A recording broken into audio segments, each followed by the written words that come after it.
बिस्मिल्लाहिर्रहमानिर्रहीम। Islamic information channel के सब बहन भाइयों को अस्सलामु अलैकुम वरहमतुल्लाहि वबरकातुहू। आज की वीडियो एक इस्लामी सवाल और उसके जवाब पर मुश्तमिल है।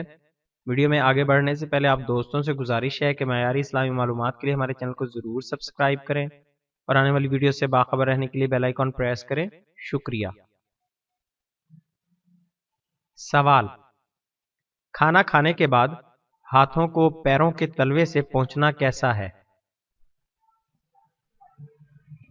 जवाब: सूरत मसूला में खाना खाने के बाद हाथों को पाँव के तलवों से पोंछने से मुतल्लिक हजरत उमर रज़ी अल्लाह अन्हु का एक असर मिलता है। लिहाजा खाना खाने के बाद पाँव के तलवों से हाथ पोंछना दुरुस्त है।